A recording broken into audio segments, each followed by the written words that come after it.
I very much think of Clara as my third child. And much like when it's time to add a second child to our family, we wanted to wait until the time was right. We had enough money. Our jobs were where we wanted them to be, that kind of thing. And guess what? Life had other plans. My daughter loves to share that she owes her life to a tumor. I feel it justifies our dark senses of humor when both our children have life-changing stories tied to tumors.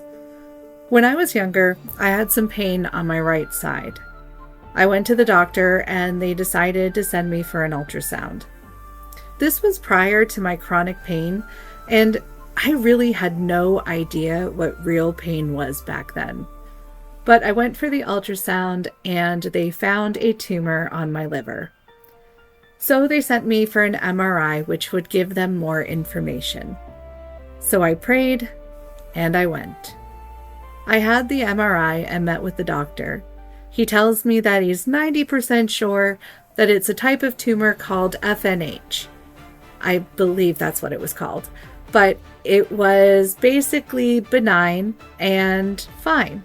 But because I was on birth control, they wanted me to stop it and retest in 3 months because apparently if it shrinks, then that could have been what he called a hepatic adenoma, and that is cancer.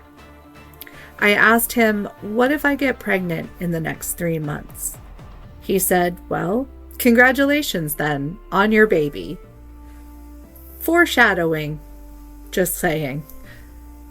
2 months go by, not pregnant. 3 months go by, and it's the day of my scan. I go and they ask me, are you pregnant? Absentmindedly, I just said, not that I'm aware of.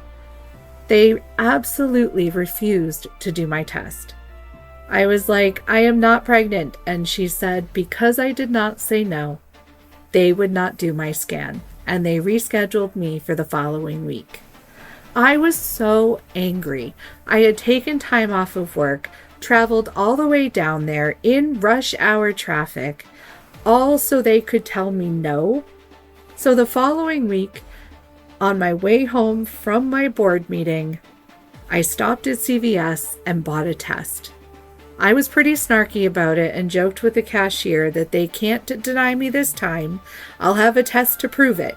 It's really, really early, so I know for a fact I'm going in with a negative test. The next morning, I got up to take a shower. I peed on the test, popped it on the counter, and hopped in the shower. Much like with my son, it was the similar scenario. Totally not expecting anything.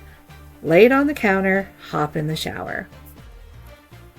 When I got out of the shower and I looked down at the counter, all I could do was just scream for my husband. I called and canceled the MRI, and I believe we sent them an edible arrangement. We then laid on the bed staring at the ceiling going, what are we going to do? We're not ready. We don't have the money. We don't have the room. The doctor, to be fair, he congratulated us just as he said he would. And a future ultrasound showed that the tumor was unchanged. And so I never had to stop the birth control. It's funny how things work out. How even though we plan things a certain way, life has other plans. So I am really working on just trusting the process right now. So when I got the flu last week and had to put Clara in the fridge, I figured now is as good a time as any to start my whole wheat starter as well. So let me introduce you to Dot. She is just beginning with a 1:5 ratio to see if she wakes up and moves.